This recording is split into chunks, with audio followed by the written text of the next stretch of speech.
আমরা কেমিস্ট্রির surface chemistry পড়ছিলাম। আমরা 3টে ক্লাস আমাদের হয়েছে, আজকের 4th ক্লাস আমরা শুরু করছি সারফেস কেমিস্ট্রি। থার্ড যে ক্লাসটা আছে, থার্ড ক্লাসে আমরা শেষ করেছিলাম ব্রাউনিয়ান মোশন শেষ করেছি, আমরা কলয়েড যে কণাগুলো আছে তাদের আধানের উৎপত্তি শেষ করেছি। আর কি করেছি আমরা সেখানে? আমরা টিন্ডাল এফেক্ট করেছি, এইগুলো নিয়ে আলোচনা করেছি, ইলেকট্রোফোরেসিস আমরা আলোচনা করেছি। আচ্ছা, তাহলে 4th ক্লাসে আমরা এর পরের থেকে তাহলে আমরা শুরু করছি। আশা করব 3টে ক্লাসেই আমাদের সবাই আমরা ভালো করে পড়ে নিয়েছি নিশ্চয়ই, নিয়ে আমরা 4th ক্লাসটা শুরু করছি।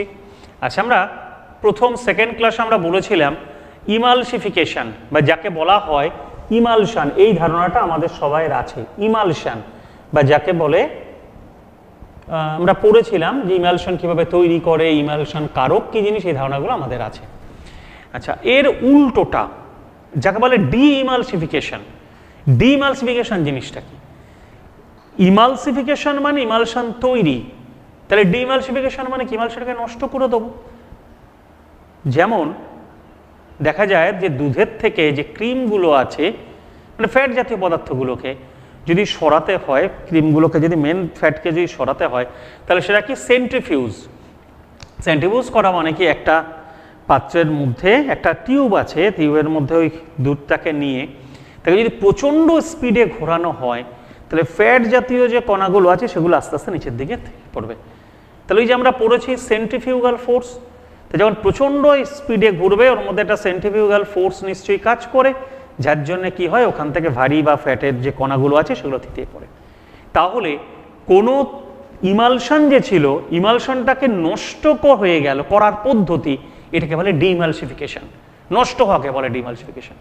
সেটা কি করতে পারে? আমি যদি কোনো কলয়েড দ্রবণ অনেকক্ষণ ধরে ফোটাই, প্রচণ্ড ঠান্ডা করি বা সেন্ট্রিফিউজ করি, তার ফলে দেখা যায় কলয়েড ইমালশনটা নষ্ট হয়ে যায়, তাই তাকে নাম দিয়েছে ডি-ইমালসিফিকেশন। ঠিক আছে, কি বললাম? ইমালশনের অপোজিট। তার মানে যদি বলে যে ডিমালসিফিকেশন একটা দুটো পদ্ধতি বলে, সেন্ট্রিফিউজ বা ঠান্ডা করা, প্রচণ্ড ফোটানো, এগুলোকে বলে ডিমালসিফিকেশনের পদ্ধতি। আচ্ছা, এইবার এর পরেরটা হচ্ছে এই যে কলয়েড দ্রবণ আমরা পড়লাম, জিনিসটা হচ্ছে ডায়ালিসিস বা যাকে বলা হয় ঝিল্লি বিশ্লেষণ। ঠিক আছে, তো এবার প্রশ্ন যে ঝিল্লি বিশ্লেষণ জিনিসটা কি? এই যে ঝিল্লি বিশ্লেষণ জিনিসটা কি না, ঝিল্লি বিশ্লেষণ হচ্ছে যে পার্চমেন্ট বা উদ্ভিজ্জ যে কোষ পর্দা যে থাকে, তো তাদের ভেতর দিয়ে আমি যদি কোনো দ্রবণ, কলয়েড দ্রবণ আর প্রকৃত দ্রবণ, ক্রিস্টালয়েড কেলাসিত পদার্থ যেমন চিনি, খাদ্য লবণ আর একটা কলয়েড একসঙ্গে মিশিয়ে দিয়েছি, যদি আমি পার্চমেন্ট বা ওই ধরনের কোনো পর্দার ভেতর দিয়ে, যেমন ডিমের ওপরে যে খোসাটা থাকে না, ডিমের ওপরের পৃষ্ঠ, সেটাও হতে পারে হয়তো, বা পার্চমেন্ট ওই ধরনের যে কাগজ আছে, ওই পার্চমেন্ট কাগজের মধ্য দিয়ে আমি যদি কলয়েড আর প্রকৃত দ্রবণ পাস করাই, তাহলে প্রকৃত দ্রবণের কণাগুলো ওই কাগজ ভেদ করে, পার্চমেন্ট পেপার ভেদ করে চলে যায়, কিন্তু প্রকৃত দ্রবণটা চলে গেল, কলয়েড দ্রবণের কণাগুলো কিন্তু পার্চমেন্ট কাগজ ভেদ করে বেরোতে পারলো না। তাহলে কোনো ঝিল্লি বা পর্দার দ্বারা প্রকৃত দ্রবণ আর কলয়েড দ্রবণকে পৃথক করার পদ্ধতিকে বলে ঝিল্লি বিশ্লেষণ, মানে ঝিল্লি বা পর্দার দ্বারা বিশ্লেষণ। বিশ্লেষণ মানে এখানে বোঝা যাচ্ছে ভাগ করা, সেপারেট করা। কাকে কাকে সেপারেট করলাম না? প্রকৃত দ্রবণ আর কলয়েড দ্রবণ। ওই পার্চমেন্ট কাগজের যে পর্দাটা নিয়েছিলাম বা ঝিল্লিটা নিয়েছিলাম, তার ভেতর দিয়ে প্রকৃত দ্রবণের কণাগুলো বেরোতে পেরেছে। কেন বেরোতে পেরেছে? পার্চমেন্ট কাগজের যে ছিদ্রগুলো আছে তার থেকে প্রকৃত দ্রবণের কণার ব্যাস নিশ্চয়ই কম, তাই প্রকৃত দ্রবণের কণাগুলো পার্চমেন্ট কাগজ ভেদ করে বেরিয়ে যেতে পেরেছে। কিন্তু যেটাকে আমরা বলছি কলয়েড দ্রবণ, তাহলে এই কলয়েড দ্রবণ যার কথা বললাম, তার কণাগুলোর ব্যাস নিশ্চয়ই পার্চমেন্ট কাগজের কণার থেকে বড়, তাই পার্চমেন্ট কাগজের গায়ে ওই কলয়েড কণাগুলো ওকে ভেদ করে বেরোতে পারছে না, ওর গায়ে আটকে যাচ্ছে। তাহলে কোনো ঝিল্লি বা পর্দা দ্বারা প্রকৃত দ্রবণ আর কলয়েড দ্রবণ, ক্রিস্টালয়েড আর কলয়েড, এদের পৃথক করার পদ্ধতিকে বলা হয় ঝিল্লি বিশ্লেষণ। আমাদের শরীরে কিডনিতে কিন্তু নেফ্রন যে আমরা বলি, বায়োলজিতে আরো ভালো তোমরা পড়তে পারবে, বুঝতে পারবে যে ঝিল্লির যে আমরা বলি, যে নেফ্রন বলি কিডনিতে থাকে, ওই নেফ্রনের মধ্যে কিন্তু অনবরত এই ডায়ালিসিসটা চলছে। যেমন আমাদের শরীরে ব্লাড একটা কলয়েড দ্রবণ আমরা জানি। এবার আমাদের শরীরে বিভিন্ন প্রক্রিয়ার মাধ্যমে শরীরে ইউরিয়া বা আরও অনেক দূষিত পদার্থ উৎপন্ন হয়, তারা কিন্তু ক্রিস্টালয়েড মাথায় রাখতে হবে। তাহলে ব্লাড কি জিনিস না, ব্লাড হচ্ছে একটা কলয়েড দ্রবণ। আর আমাদের শরীরে বিভিন্ন জৈবনিক ক্রিয়ার ফলে আমাদের শরীরে কিছু কেরাসিত বা ক্রিস্টালয়েড পদার্থ তৈরি করে, যেমন ইউরিয়ার কথা বললাম, যারা দূষিত পদার্থ। যদি ওই ইউরিয়া বা ওই ধরনের ক্রিস্টালয়েড দূষিত পদার্থগুলো যদি ব্লাডের সঙ্গে বেশি দিন থাকে, তাহলে বিষক্রিয়া সৃষ্টি হয়, আমরা মারা যেতে পারি। তাহলে আমাদের কাজ হচ্ছে ওই ক্রিস্টালয়েড পদার্থগুলোকে ব্লাডের ভেতর থেকে, ব্লাড কলয়েড দ্রবণ, বার করে দেওয়া। তো আমাদের শরীরে ওই যে আমরা কিডনিতে বলি, আমাদের শরীরে নেফ্রন আছে, এই নেফ্রনের মধ্যে ওই জালক আছে, কি ম্যালফিজিয়ান কর্পাসল বায়োলজিতে আমরা পড়েছি। তো এখানে কি হয়, এই জালকগুলো কিন্তু সেই ঝিল্লি বা পর্দার কাজ করে, যেটা পার্চমেন্ট কাগজ করে দিচ্ছিল সেই কাজটা করে। এইবার ওই দূষিত রক্ত মানে আমি বলেছি ব্লাড হচ্ছে কলয়েড দ্রবণ, আর ওর মধ্যে যে ক্রিস্টালয়েড পদার্থগুলো থাকে সেগুলো দূষিত পদার্থ। তাহলে এবার কি হলো, ওই কলয়েড রক্ত যখন এই নেফ্রনের এখানে এলো, তখন এটা কি করে, এই পার্চমেন্টের মতন কাজ করে। তখন এখান থেকে কি হলো, প্রকৃত দ্রবণটা বেরিয়ে গেল, ইউরিয়া বা ওই ধরনের ক্রিস্টালয়েড পদার্থগুলো। কারণ আমি বলেছি একটু আগে যে প্রকৃত দ্রবণের কণাগুলো পার্চমেন্ট বা ওই ঝিল্লি ভেতর দিয়ে বেরোতে পারে, কারণ এদের কণাগুলোর আকার পার্চমেন্ট কাগজের ভেতরে বা এই পর্দাগুলোর ছিদ্রের যে ডায়ামিটার তার থেকে প্রকৃত দ্রবণের কণার ডায়ামিটার কম, তাই একে পাস করে বেরিয়ে গেল। কিন্তু কলয়েড দ্রবণ, ব্লাড একটা কলয়েড দ্রবণ, ব্লাড কিন্তু একে পাস এর ভেতর দিয়ে বেরোতে পারলো না, আটকে দিল। তাহলে এ কি করলো, দূষিত পদার্থগুলোকে ওর ভেতর থেকে পাস করলো, যেটা ইউরিনের সঙ্গে আমাদের শরীর থেকে বেরিয়ে যাচ্ছে, আর ব্লাড কলয়েড দ্রবণটাকে সে বেরোতে দিল না, সে আবার রক্ত স্রোতে বাহে মিশে গেল। তাহলে এই নেফ্রনটা কিন্তু আমাদের সেই ঝিল্লি বিশ্লেষণ করে দিচ্ছে নিজে থেকে। তাহলে আমাদের যদি কিডনি খারাপ হয়ে যায়, তাহলে আমাদের মূল প্রবলেমটা কি হবে? তাহলে কিডনি খারাপ হয়ে গেলে এই দূষিত যে ক্রিস্টালয়েড পদার্থগুলো আছে সেটা এই কলয়েড থেকে পৃথক করা যাবে না, অর্থাৎ ঝিল্লি বিশ্লেষণ হলো না। ফলে ব্লাডের সঙ্গে এই দূষিত পদার্থগুলো থেকে গেলে বিষক্রিয়া, আমরা মারা যাব। তাই কিডনি, আর যদি দেখা যায় যে আমাদের কিডনির কোনো প্রবলেম হয়, তখন কি করা হয়, কৃত্রিমভাবে এই ডায়ালিসিসটা করা হয়। অর্থাৎ আমরা বলি তখন যাদের কিডনির প্রবলেম আছে, আমরা তাদের ট্রিটমেন্ট হচ্ছে ডাক্তাররা তাদের ডায়ালিসিসে রাখতে বলে। তাহলে ঝিল্লি বিশ্লেষণের কিন্তু ব্যবহারিক প্রয়োগ আছে। তাহলে বোঝা গেল ঝিল্লি বিশ্লেষণ, প্রকৃত দ্রবণ আর কলয়েড দ্রবণ এই দুটোকে পৃথক করা হয় কোনো ঝিল্লি বা পর্দার দ্বারা, তো তাকে বলবো আমরা ঝিল্লি বিশ্লেষণ। ঠিক আছে? আচ্ছা, এইবার কলয়েড দ্রবণের বর্ণ, যে কলয়েড দ্রবণের যে বর্ণ আছে, কলয়েড দ্রবণের বর্ণের উৎপত্তি কিভাবে হয়। আমরা কলয়েড দ্রবণের আধানের উৎপত্তি শিখেছি, তাহলে এবার প্রশ্ন, কলয়েড দ্রবণের বর্ণের উৎপত্তি কিভাবে হতে পারে। না, আমরা জানি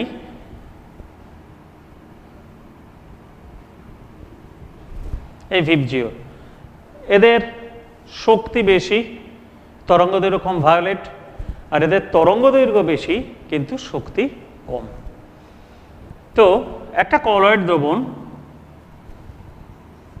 কলয়েড দ্রবণের কণার ব্যাস কি বলেছি, 10⁻⁻5 সেমি থেকে 10⁻⁻7 সেমি। তারপর এটা বোঝা গেল যে ছোট যে কলয়েড কণা তার থেকে বড় কলয়েড কণা, এদের কিন্তু ব্যাসের পার্থক্য কিন্তু 100 সেন্টিমিটার। তাহলে ছোট কলয়েড কণা আর বড় কলয়েড কণা ব্যাসের ডিফারেন্স কিন্তু 100 সেন্টিমিটার, মাথায় থাকার জন্য অনেকটাই বড়, ছোট থেকে বড় কণা। তো এখানে একটা ব্যাপার আছে, এই যে কলয়েড কণাগুলোর ওপর যখন দৃশ্যমান আলো পড়ে কলয়েড দ্রবণের মধ্যে, কলয়েড কণাগুলো করে কি, ওই দৃশ্যমান আলোকে শোষণ করে, এবং যে আলো শোষণ করে তার পরিপূরক বর্ণ বিকিরণ করে। কি বললাম বোঝা গেল? কলয়েড দ্রবণের ওপর যখন দৃশ্যমান আলো পড়ে, তখন কলয়েড দ্রবণগুলো ওই দৃশ্যমান আলো থেকে যে রশ্মিটা বা যে তরঙ্গ দৈর্ঘ্য শোষণ করবে তার পরিপূরক বর্ণ বিকিরণ করবে, সেই কলয়েড দ্রবণের বর্ণ হবে সেই পরিপূরক বর্ণটা। এটা সাধারণ একটা ধারণা বলছি আমি, সাধারণভাবে এটুকু আমরা বুঝতে পারি। এখন কার পরিপূরক বর্ণ কি হবে সেটা একটু মুখস্থর ব্যাপার, আর কিছু না, বিভিন্ন বইতে লেখা থাকে, সেটা মনে রাখতে হবে, দু একটা মনে রাখতে হবে, সব না। যারা যেসব কলয়েড কণার আকার ছোট সেই কলয়েড কণাগুলো সাধারণত কম তরঙ্গ দৈর্ঘ্যের রশ্মি বিকিরণ করে। আমি সাধারণভাবে বলছি, যে কলয়েড কণাগুলোর আকার ছোট তারা কম তরঙ্গ দৈর্ঘ্যের রশ্মি শোষণ করে এবং তারা বিকিরণ করে বড় তরঙ্গ দৈর্ঘ্যের রশ্মি। আর আমরা কোন বর্ণ দেখতে পাবো? যে বর্ণটার রশ্মি যে তরঙ্গ দৈর্ঘ্যটা বিকিরণ করবে সেই কালারটা আমরা দেখতে পাবো। তাহলে ছোট যে কলয়েড কণা, সেই ছোট কলয়েড কণাগুলোর বর্ণ এই দিকের কোনো বর্ণ হতে পারে, লালচে হতে পারে।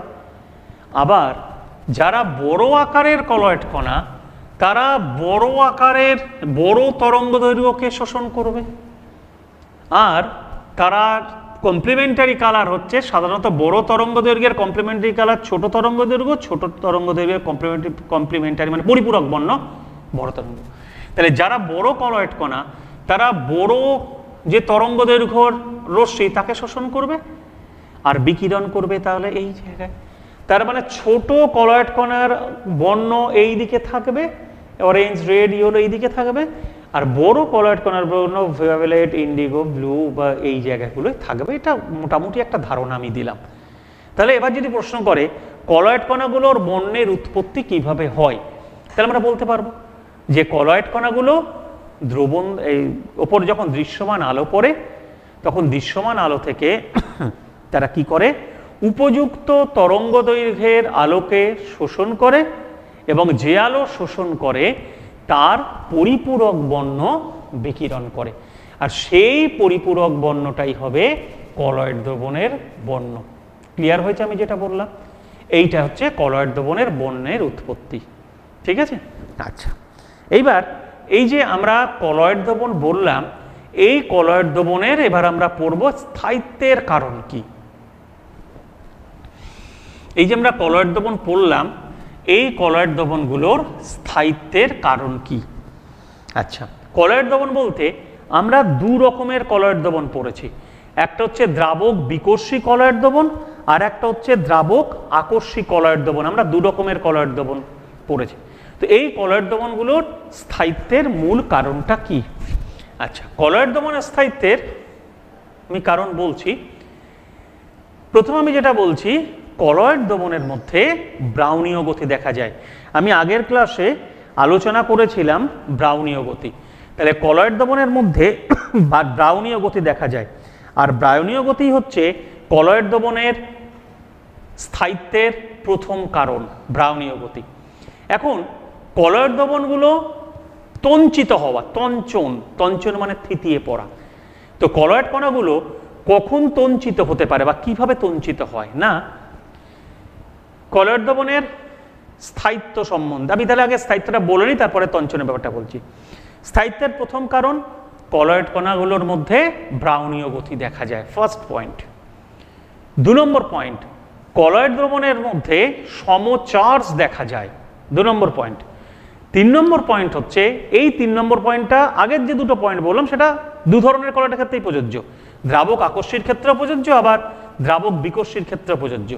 আর 3 নম্বর যে পয়েন্টটা আছে, 3 নম্বর পয়েন্ট শুধুমাত্র দ্রাবক আকর্ষীর ক্ষেত্রে প্রযোজ্য, যে দ্রাবক আকর্ষী কলয়েডগুলো দ্রাবকায়িত অবস্থায় থাকে, মানে দ্রাবকের ওর উপরে কণাগুলোর চারিদিকে দ্রাবকের একটা স্তর থাকে, এটাকে বলে তার দ্রাবকায়িত অবস্থা, সলভেটেড অবস্থা বলে। তাহলে দ্রাবকায়িত অবস্থায় থাকে। এই 3টে পয়েন্ট হচ্ছে, আমি প্রত্যেকটা পয়েন্ট আসছি কারণগুলো, এই 3টে পয়েন্ট হচ্ছে কলয়েড দ্রবণের স্থায়িত্বের কারণ। কি বললাম বোঝা গেল? ফার্স্ট পয়েন্ট আমি কি বলেছি, এই যে কলয়েড কণাগুলো আছে, কলয়েড কণাগুলোর ফার্স্ট পয়েন্টে বলেছি ব্রাউনীয় গতি। তাহলে ব্রাউনীয় গতির জন্য কলয়েড কণাগুলো স্থায়ী। সেকেন্ড পয়েন্ট কি বলেছি, কলয়েড কণার মধ্যে সমচার্জ দেখা যায়, আর সমচার্জ থাকার জন্য কিন্তু কলয়েড যে কণাগুলো আছে, কলয়েড কণাগুলো স্থায়ী হয়। আর 3 নম্বর পয়েন্ট আমরা কি বললাম, এটা শুধুমাত্র কার ক্ষেত্রে প্রযোজ্য বললাম, দ্রাবক আকস্মিক কলয়েডের ক্ষেত্রে।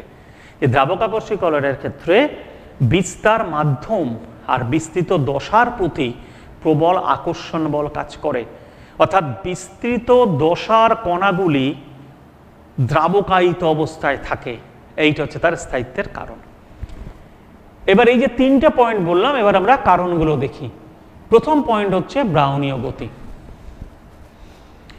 এই যে কলয়েড কণাগুলো আছে, যদি কলয়েড কণাগুলো পরস্পর ভ্যান ডার ওয়ালস আকর্ষণ বল, যদিও দুর্বল আকর্ষণ বল, এই ভ্যান ডার ওয়ালস আকর্ষণ বল দ্বারা যদি কাছাকাছি আসে, তাহলে অনেকগুলো কলয়েড কণা পরস্পর যুক্ত হবে।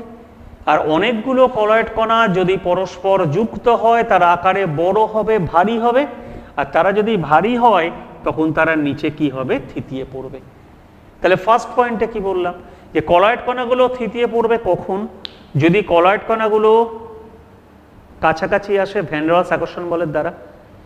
অনেকগুলো কলয়েড কণাগুলো পরস্পর যুক্ত হবে, যুক্ত যদি হয় তখন তারা ভারী হবে, আকারে বড় হবে, আর তারা নিচে থিতিয়ে পড়বে। তাহলে আমার কাজ হচ্ছে কলয়েড কণাগুলোকে আমি কাছাকাছি আসতে দেবো না, হচ্ছে প্রথম কাজ। তাহলে ওরা আকারে বড় হবে না, ভারী হবে না, ফলে থিতিয়ে পড়বে না, অভিকর্ষের টানে থিতিয়ে পড়বে না। তাহলে কলয়েড কণাগুলোকে আমি কাছাকাছি আসতে দেবো না। তাহলে এই যে ব্রাউনীয় গতির কথা বলেছিলাম, কলয়েড কণাগুলোর মধ্যে জিগজ্যাগ মোশন ইতস্ততভাবে বিভিন্ন দিকে চলাচল করে। আর চলাচল করার জন্য তাদের একটা গতিশক্তি থাকে, ফলে ভ্যান ডার ওয়ালসের মতন দুর্বল আকর্ষণ বল দ্বারা তারা একসঙ্গে যুক্ত হতে পারে না, কাছাকাছি আসতে পারে না। তাই ব্রাউনীয় গতির জন্য কিন্তু কলয়েড দ্রবণগুলো সুস্থির হয়। বোঝা গেল ফার্স্ট পয়েন্টটা, ব্রাউনীয় গতি। সেকেন্ড পয়েন্ট, আগের ক্লাসে আমরা আলোচনা করেছিলাম যে কলয়েড দ্রবণের মধ্যে কিন্তু সমচার্জ থাকে। সব কলয়েড কণাগুলো হয় পজিটিভ তড়িৎগ্রস্ত, আর না হলে সব কলয়েড কণাগুলো হবে নেগেটিভ তড়িৎগ্রস্ত। কলয়েড কণাগুলোর মধ্যে কিন্তু সমচার্জ থাকে। এখন সবকটা কলয়েড কণার মধ্যেই যদি পজিটিভ চার্জ থাকে, তাহলে সমচার্জ পরস্পরকে কি করবে, বিকর্ষণ করবে। আর বিকর্ষণ যদি করে, তারা কাছাকাছি এসে বড় হতে পারবে না, ভারী হতে পারবে না, সংযুক্ত হতে পারবে না, ফলে অভিকর্ষটা নিচে থিতিয়ে পড়বে না। তাহলে আমরা সেকেন্ড পয়েন্টটা বলে গিয়েছিলাম যে কলয়েড কণার স্থায়িত্বের আর একটা কারণ হচ্ছে সমচার্জ। যদি কলয়েড কণাগুলোর মধ্যে অসম বিপরীত চার্জ থাকে, তারা আকর্ষণের দ্বারা কাছে এসে যুক্ত হয়ে ভারী হয়ে নিচে অভিকর্ষের টানে থিতিয়ে পড়বে। তাহলে কলয়েড কণাগুলোর মধ্যে সমচার্জ থাকার জন্যে তারা বিকর্ষণ করে পরস্পরকে, ফলে তারা কাছাকাছি আসতে পারে না, সেই জন্য তারা সংযুক্ত হয়ে ভারী হতে পারে না, ফলে তারা নিচে দিয়ে পড়ে না। আর থার্ড পয়েন্ট হচ্ছে, এটা শুধুমাত্র দ্রাবক আকস্মিক কলয়েডের ক্ষেত্রে আমি আলোচনা করেছিলাম, যে জল মানে দ্রাবক ওর সঙ্গে দ্রাবকণার সঙ্গে সংযুক্ত হয়ে থাকে, অর্থাৎ দ্রাবকায়িত অবস্থায় থাকে। ঠিক আছে, কারণ দ্রাবক আকস্মিক কলয়েডে আমরা পড়েছিলাম আগের বা তার আগের ক্লাসে যে দ্রাবক মানে বিস্তার মাধ্যম আর বিস্তার যদি প্রবল আকর্ষণ বল থাকে। এখন এই একটা কলয়েড কণা দ্রাবক আকস্মিক কলয়েড, তাহলে এর চারিদিকে দ্রাবকের স্তর আছে। এই একটা দ্রাবক আকস্মিক কলয়েড, এর চারিদিকে দ্রাবকের স্তর আছে, এই স্তর আছে। এখন এই কলয়েড কণা এই কলয়েড কণাগুলোকে যদি একসঙ্গে যুক্ত হয়, তাহলে এই পুরো দ্রাবকের স্তর ভেদ করে যেতে হবে। কিন্তু দ্রাবকের স্তর হবে এমনভাবে ওর সঙ্গে যুক্ত হয়ে রয়েছে, দ্রাবকের স্তর ভেদ করে এখান থেকে বেরোতে পারে না, যার জন্য কলয়েড কণাগুলো পরস্পর কাছাকাছি এসে যুক্ত হয়ে ভারী হতে পারে না। এই জন্যে দ্রাবক আকস্মিক কলয়েডগুলো বলা হয় দ্রাবক বিকর্ষী কলয়েডের থেকে কিছুটা বেশি স্টেবল। বোঝা গেল কি বললাম? তাহলে এই তিনটে আমি যেটা বললাম, এটা হচ্ছে কলয়েড কণার স্থায়িত্বের কারণ। এক, ব্রাউনীয় গতি; দুই, সমচার্জ কলয়েড কণাগুলোর, এই দুটো উভয় কলয়েডের ক্ষেত্রেই প্রযোজ্য, দ্রাবক আকস্মির ক্ষেত্রেও প্রযোজ্য, আবার দ্রাবক বিকর্ষীর ক্ষেত্রেও প্রযোজ্য। আর 3 নম্বরটা শুধু দ্রাবক আকস্মির ক্ষেত্রে প্রযোজ্য, যে দ্রাবকায়িত অবস্থা।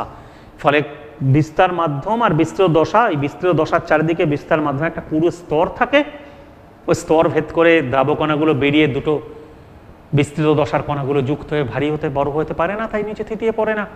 এই তিনটে হচ্ছে মূল কারণ। এবার প্রশ্ন, এটা তো কলয়েড কণার স্থায়িত্ব বললাম, এবার হচ্ছে কলয়েড দ্রবণের তঞ্চন। তো এবার প্রশ্ন, কলয়েড দ্রবণের তঞ্চন বলতে আমরা কি বুঝি? তঞ্চন মানে কি? কলয়েড কণাগুলোকে থিতিয়ে ফেলা তাকে বলে তঞ্চন বা কোয়াগুলেশন।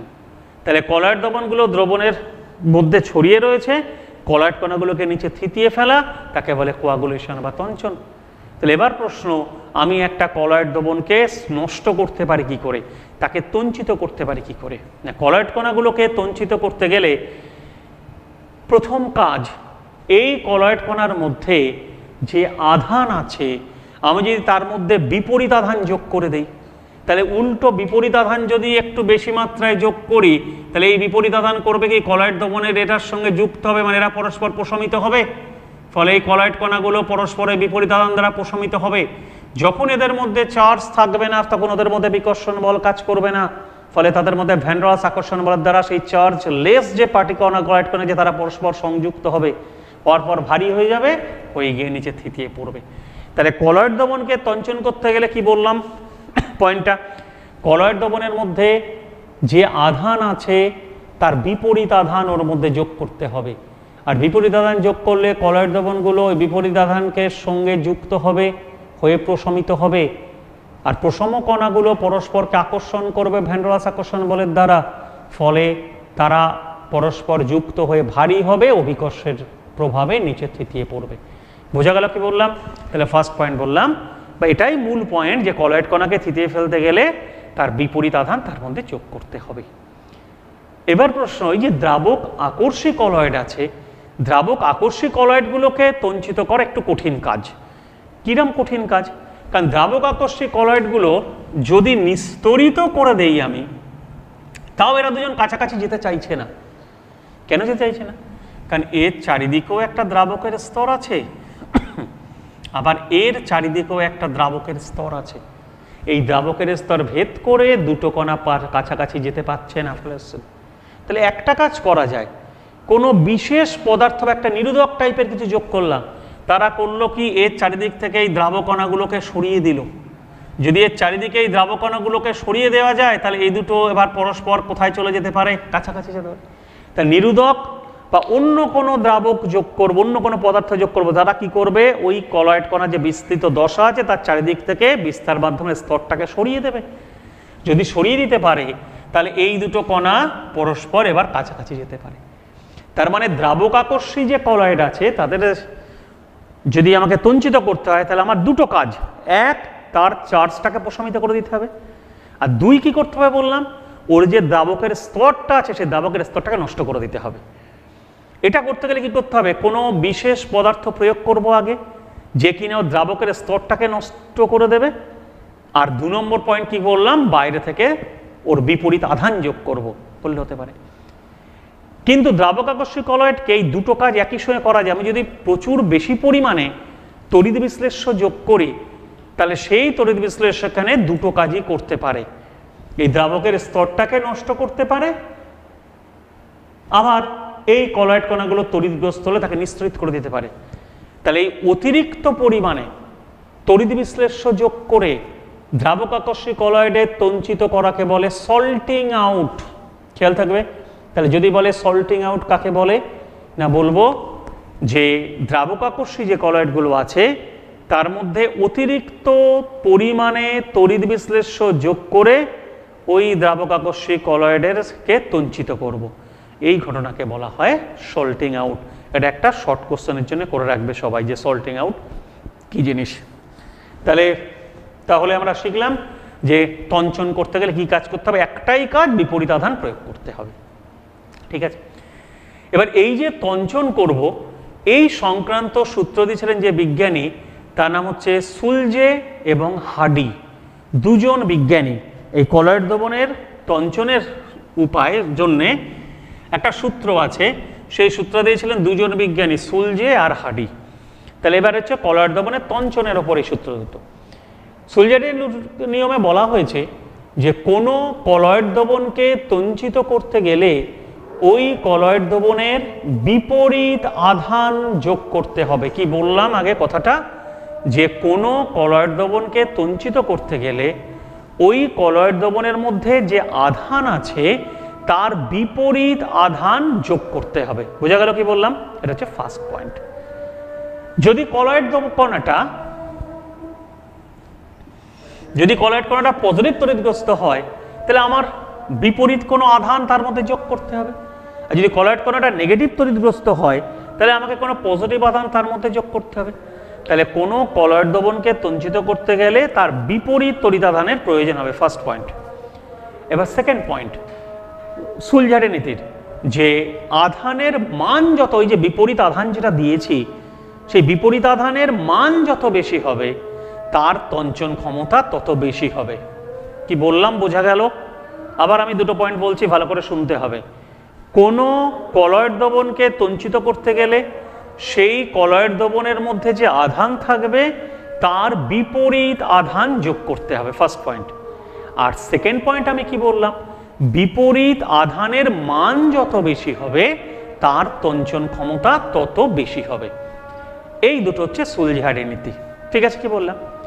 এবার আমরা এর অ্যাপ্লিকেশন দেখি। তো একটা আমরা আগেও পড়েছি, কলয়েড দ্রবণকে তঞ্চিত করতে গেলে তার বিপরীত আধানের প্রয়োজন হবে, আমরা একটু আগে আলোচনা করেছি। আচ্ছা, আমরা দেখি, আমার এখানে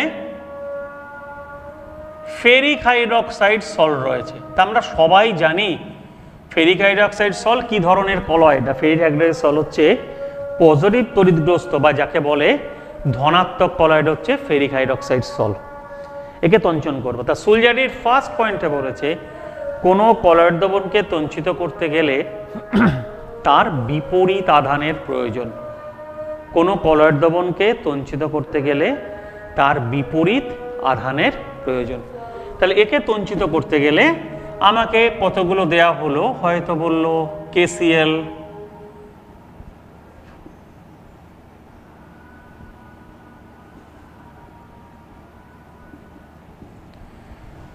আমার একটা কোশ্চেন দিল যে এই ফেরিক হাইড্রক্সাইড সল একে তঞ্চনের জন্য এই চারটের মধ্যে কোনটা উপযুক্ত, কোশ্চেন দিল। তাহলে আগে আমাকে চিন্তা করতে হবে এই যে সলের কথা বলেছে এটা কোন ধরনের কলয়েড। না, ফেরিক হাইড্রক্সাইড সল হচ্ছে এটা পজিটিভ কলয়েড। তাহলে আমার ফার্স্ট পয়েন্ট, পজিটিভ কলয়েডকে তঞ্চন করতে গেলে আমার কি আধানের দরকার হবে? পজিটিভ কলয়েডকে তঞ্চন করতে গেলে আমার নেগেটিভ আধানের দরকার হবে। তাহলে এবার আমি দেখি আমাকে চারটে সল্ট দিয়েছে, এগুলোকে আমি আয়নিত করে নিই।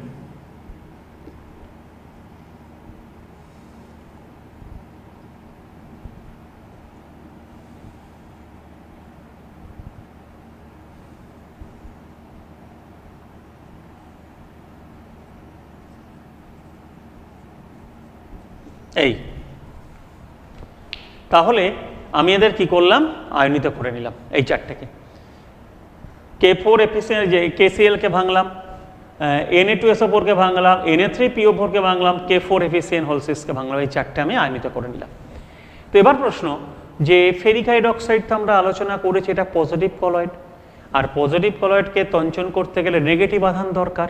তাহলে আমি আগে এই পজিটিভ আধানগুলোর দিকে তাকাবো না, আমি এই নেগেটিভ আধানগুলোর দিকে তাকাই, এই চারটে নেগেটিভ আধানের দিকে তাকাবো। সেকেন্ড পয়েন্টটা বলেছে এই নেগেটিভ আধানের মান যত বেশি হবে তার তঞ্চন ক্ষমতা তত বেশি হবে আধানের মান। তাহলে এই চারটের মধ্যে, কারণ একটু ভালো করে বোঝার চেষ্টা করো সবাই যে এইটা হচ্ছে পজিটিভ কলয়েড ফেরিক হাইড্রক্সাইড, একে তঞ্চিত করতে গেলে সুলঝারি নীতি বলেছেন তার বিপরীত আধানের দরকার হবে। তাহলে বিপরীত আধান মানে নেগেটিভ আধানের দরকার হবে। আবার সেকেন্ড পয়েন্টটা বলেছে আধানের মান যত বেশি হয় তঞ্চন ক্ষমতা তত বেশি। তাহলে এই চারটের মধ্যে কোন আধানের, এটা single minus, double minus, triple minus আর এটা ফোর্থ মাইনাস আছে, তাহলে এর নেগেটিভ আধানের মান সব থেকে বেশি।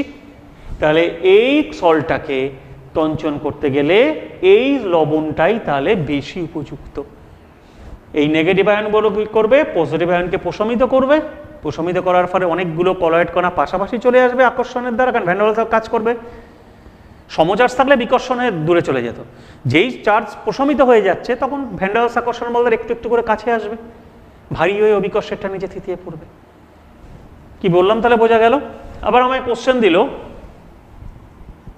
আর্সেনাস সালফাইড সল। আর্সেনাস সালফাইড সল মেনলি আমাকে দু একটা মনে রাখা ভালো উচিত।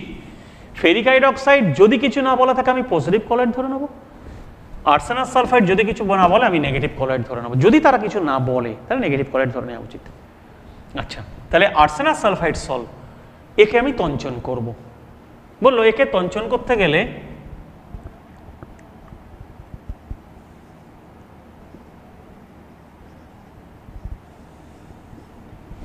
একে তঞ্চন করতে গেলে সোডিয়াম ক্লোরাইড আর ম্যাগনেসিয়াম ক্লোরাইড এই দুটোর মধ্যে কোনটা বেশি উপযুক্ত, আমাকে প্রশ্ন করলো এই দুটোর মধ্যে কোনটা বেশি উপযুক্ত।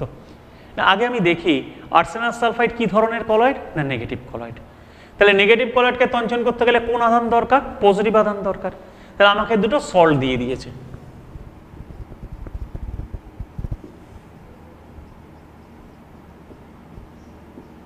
এই সল্ট দেয়া রয়েছে। তাহলে যেহেতু এটা নেগেটিভ কলয়েড আমি তাকাই পজিটিভের দিকে, পজিটিভ বলতে এই Na আর ম্যাগনেসিয়াম এই দুটো পজিটিভ কলয়েড আছে। তাহলে এই দুটোর মধ্যে কার আধানের মান বেশি আছে, না ম্যাগনেসিয়ামের আধানের মান বেশি আছে। আর যেহেতু ম্যাগনেসিয়ামের আধানের মান বেশি আছে তাহলে NaCl অপেক্ষা MgCl2 বেশি উপযুক্ত। তাহলে এমসিকিউর কোশ্চেন যদি হয়, এই যে আমি একটা বললাম, তাহলে এখান থেকে এমসিকিউর একটা কোশ্চেন আসে, আমি আগেও বলেছি প্রথম দিন যে 4 মার্কসের মধ্যে একটা এমসিকিউর কোশ্চেন থাকে। তাহলে এর তঞ্চনের জন্য এটা দুটো রকম কোশ্চেন হতে পারে, কোনটা উপযুক্ত আমি বলতে পারবো এইটা উপযুক্ত, এটা এমসিকিউর কোশ্চেন 4টে অপশন দিয়ে আমায় দিতে পারে। অথবা আমাকে কি বলতে পারে, কেন।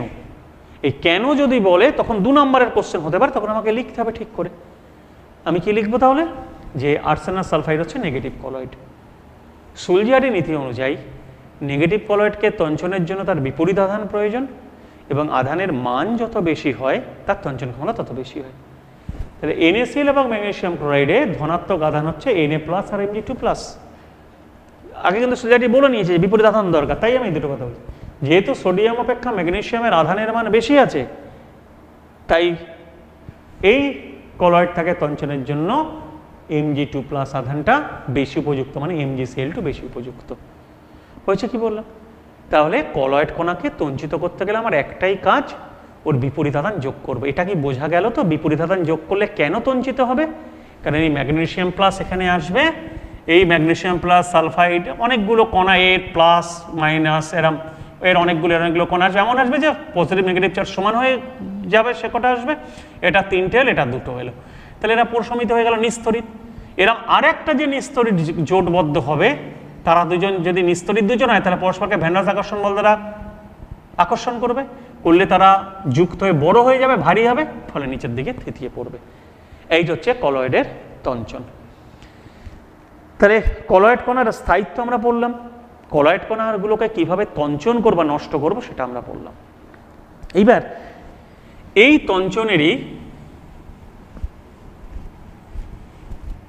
তঞ্চনেরই কয়েকটা ব্যবহারিক প্রয়োগ আছে এই তঞ্চন কলয়েড কণাগুলোর। প্রথম পয়েন্ট হচ্ছে যে সামান্য কাটায় রক্তপাত বন্ধ করতে ফটকিরি ব্যবহার করা হয় কেন। কি বললাম, সামান্য কাটায় রক্তপাত বন্ধ করতে ফটকিরি ব্যবহার করা হয় কেন। আমাদের কেটে গেলে আমাদের ব্লাড হচ্ছে একটা নেগেটিভ কলয়েড, সেটা হচ্ছে অ্যালবুমিন, অ্যালবুমিনের ঋণাত্মক কলয়েড। তাহলে আমাদের ব্লাড হচ্ছে নেগেটিভ কলয়েড, কিসের, না অ্যালবুমিনের নেগেটিভ কলয়েড আমাদের ব্লাড। এইবার যেখানে কেটে গেছে এই ক্ষতস্থানে আমি ফটকিরি লাগাবো।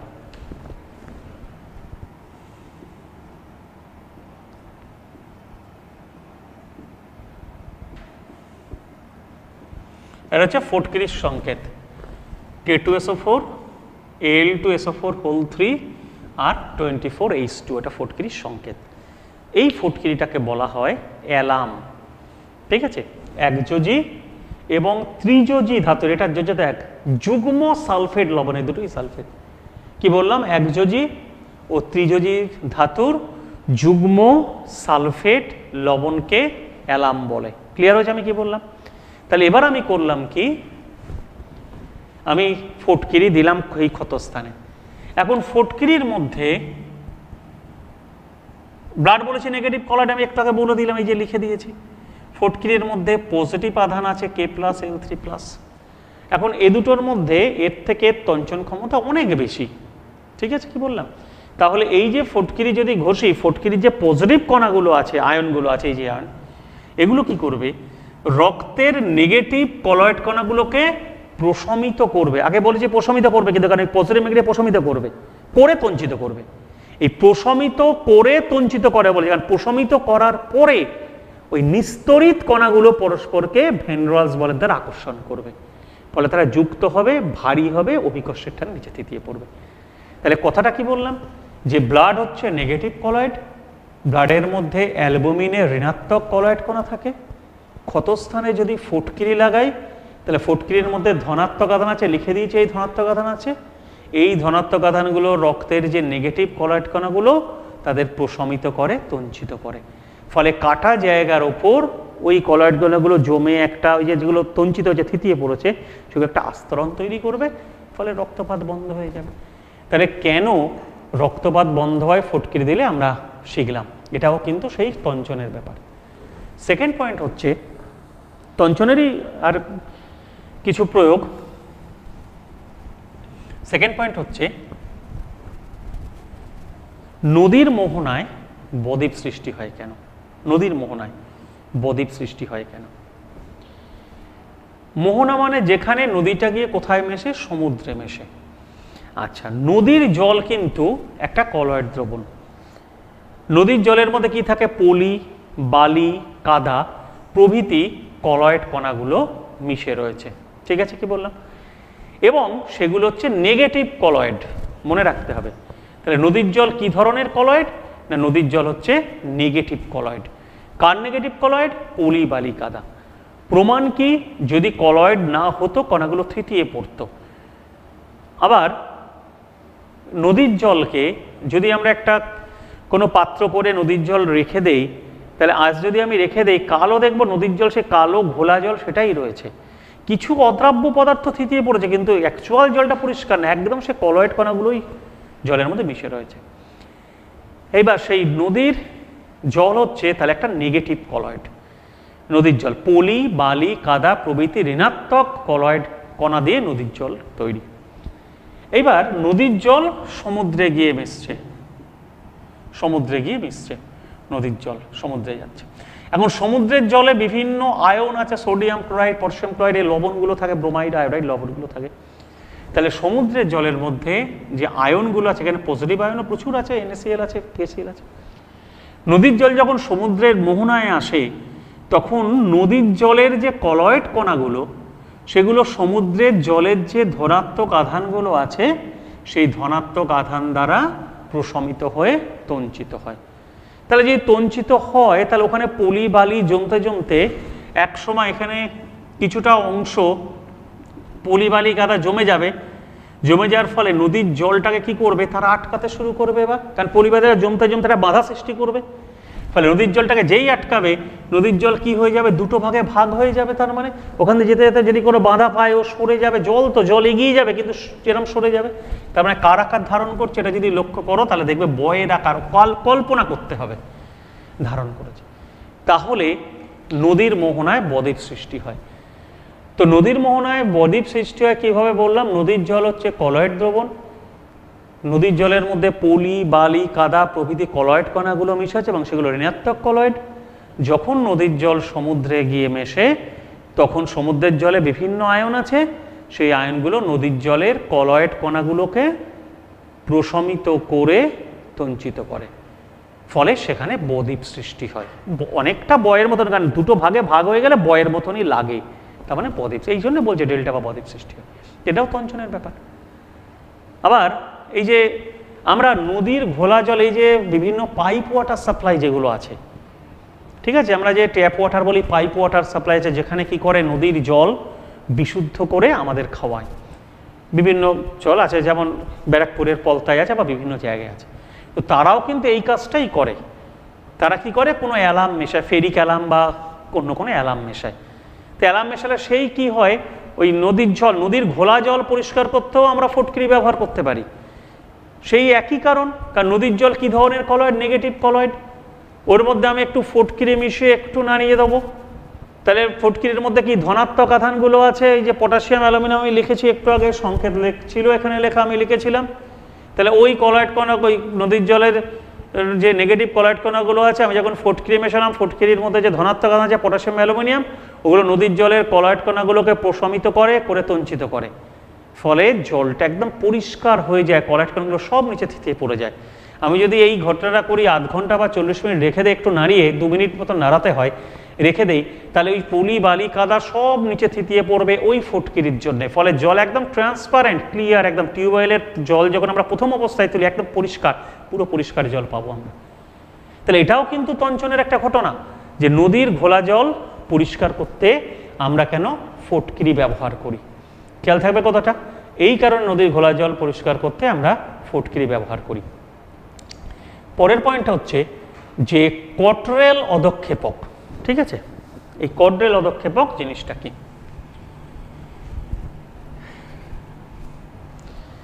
এই যে কটরেল অধক্ষেপক বললাম, এই কারখানার চিমনি, যে চিমনি দিয়ে ধোঁয়া বার হয়, তো আমরা দেখেছি বিভিন্ন জায়গা থেকে যে কারখানা থেকে যে ধোঁয়াগুলো বেরোয়, প্রচুর কালো ধোঁয়া বেরোয় আমরা লক্ষ্য করেছি। তো কটরেল অধক্ষেপক হচ্ছে যে ওই চিমনি, যে কারখানা যে চিমনি আছে যেখান থেকে ধোঁয়া নির্গত হয়, সেখানে দুটো তড়িৎগ্রস্ত পাত লাগানো থাকে, একটা পজিটিভ তড়িৎগ্রস্ত পাত আর একটা হচ্ছে নেগেটিভ তড়িৎগ্রস্ত পাত। এই দুটো ভিন্ন মানে ডিফারেন্ট, মানে দুটো অপোজিট তড়িৎগ্রস্ত পাত থাকে।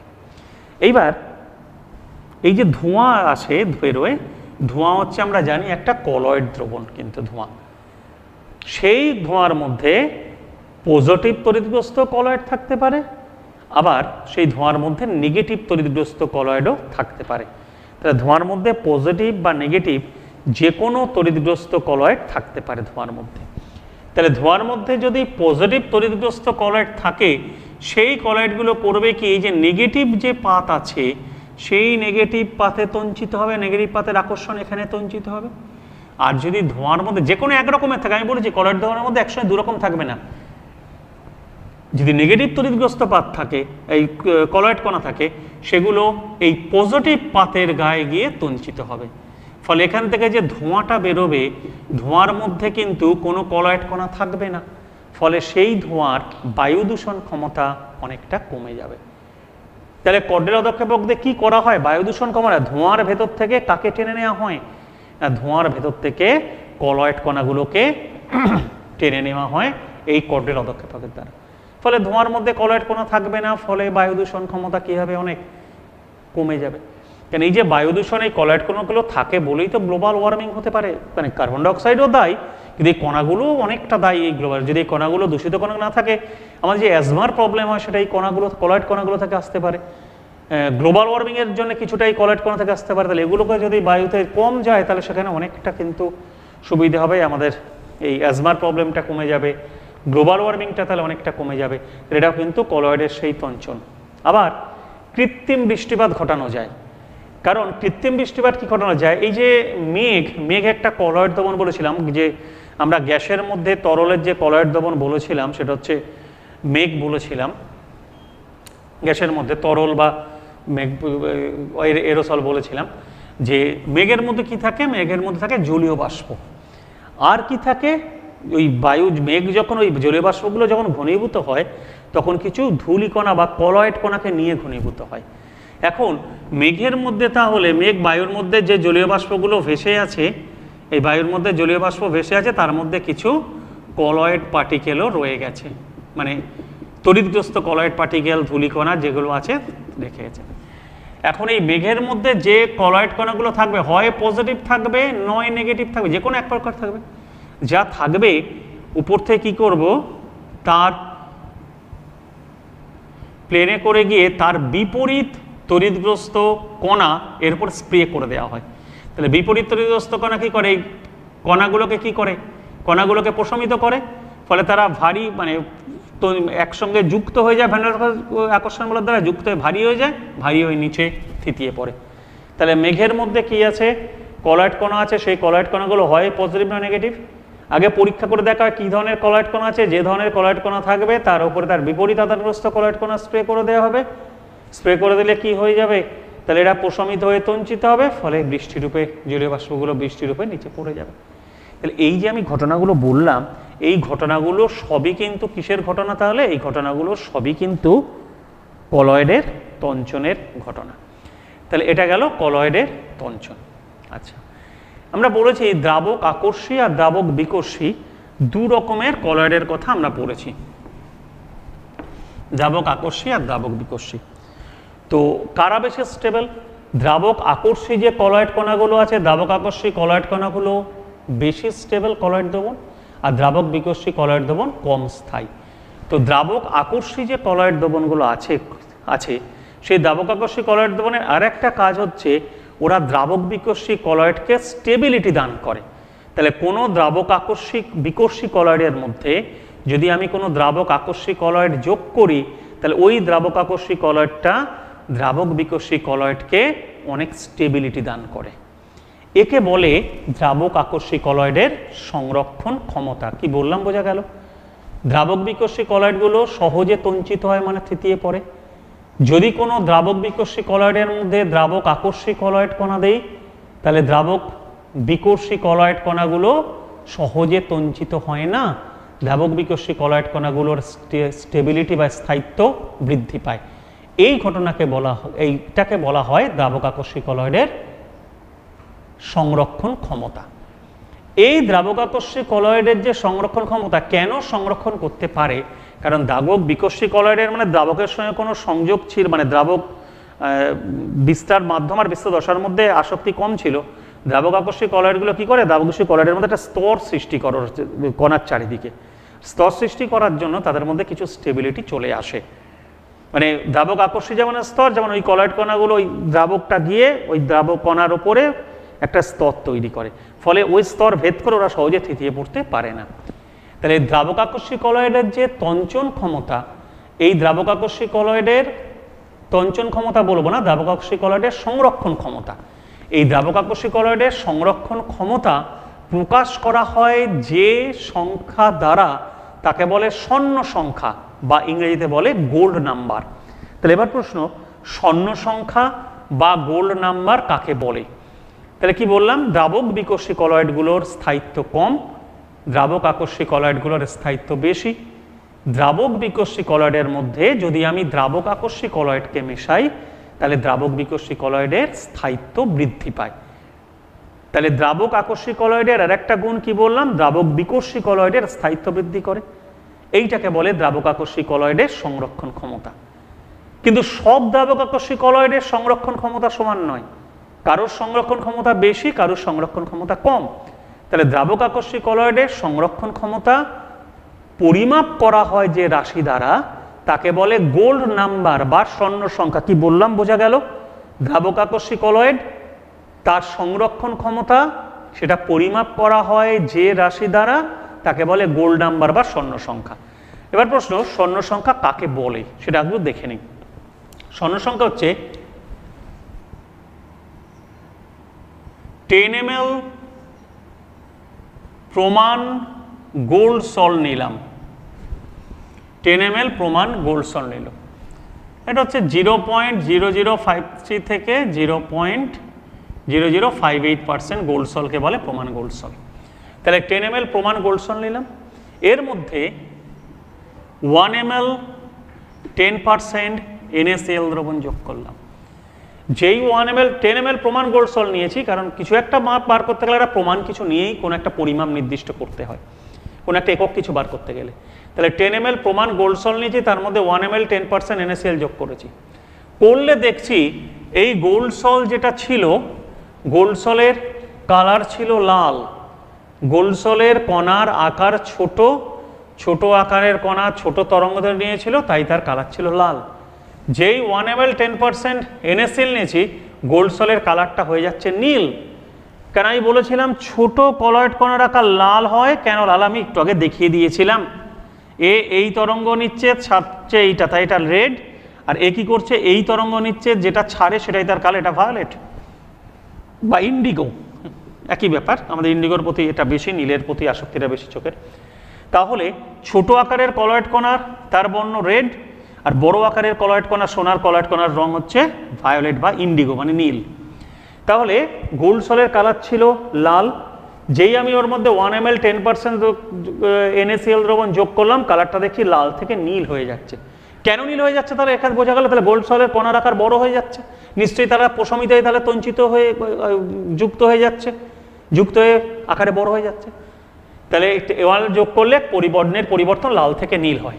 কোন থেকে কোনটা বললাম? লাল থেকে নীল হয়। এই বর্ণের পরিবর্তনটাকে রোধ করতে হবে। লাল থেকে নীল হওয়া মানেই তো সে আকারে বড় হয়ে বা তৃতীয় পড়বে, তাহলে এই বর্ণের পরিবর্তনটাকে রোধ করতে হবে। এই লাল থেকে নীল হওয়া এই বর্ণের পরিবর্তনটাকে রোধ করতে গেলে সর্বনিম্ন যত মিলিগ্রাম, কথাটা সর্বনিম্ন আর ওটা মিলিগ্রাম, দ্রাবক আকর্ষী কলয়েড যোগ করতে হবে। সর্বনিম্ন যত মিলিগ্রাম দ্রাবক আকর্ষী কলয়েড যোগ করতে হবে, সেই মিলিগ্রাম সংখ্যাটাকে ওই দ্রাবক আকর্ষী কলয়েডের স্বর্ণ সংখ্যা বলে। আবার বলছি, 10 ml প্রমাণ গোল্ড সল্ট নিলাম, যার এত পার্সেন্ট গোল্ড সল্টকে বলে, তার মধ্যে 1 ml 10% NaCl দ্রবণ যোগ করলাম, করলে দ্রবণের বর্ণ লাল থেকে নীল হয়। এই বর্ণের পরিবর্তনটাকে রোধ করতে হবে, মানে আকার বড় তো দেওয়া যাবে না, তাহলে তো তৃতীয় পড়বে। এই বর্ণের পরিবর্তনটা রোধ করার জন্য সর্বনিম্ন যত মিলিগ্রাম দ্রাবক আকর্ষী কলয়েড আমাকে মেশাতে হবে, সেই মিলিগ্রাম সংখ্যাটাই ওই দ্রাবক আকর্ষী কলয়েডের স্বর্ণ সংখ্যা। যেমন আমায় বলল জিলেটিনের স্বর্ণ সংখ্যা 0.03, একক বলবেন, আপনার মিলিগ্রাম বলেই দিয়েছে, বলতে কি বোঝো? তা আমি শুরু করবো এখান থেকে। এটা জিলেটিনের স্বর্ণ সংখ্যা, যে 10 ml প্রমাণ গোল্ড সল্ট নিলাম, নিয়ে তার মধ্যে 1 ml 10% NaCl যোগ করলাম, করলে বর্ণের পরিবর্তন এইটা হয়। তাহলে যোগ করলে যে বর্ণের পরিবর্তন হয় সেটাকে তাহলে প্রতিরোধ করার জন্য এত মিলিগ্রাম কি যোগ করতে হবে, তার মানে সর্বনিম্ন এত মিলিগ্রাম কি যোগ করতে হবে? জিলেটিন যোগ করলে। তাহলে 10 ml প্রমাণ গোল্ড সলে 1 ml 10% NaCl যোগ করলে বর্ণের পরিবর্তন লাল থেকে নীল হয়।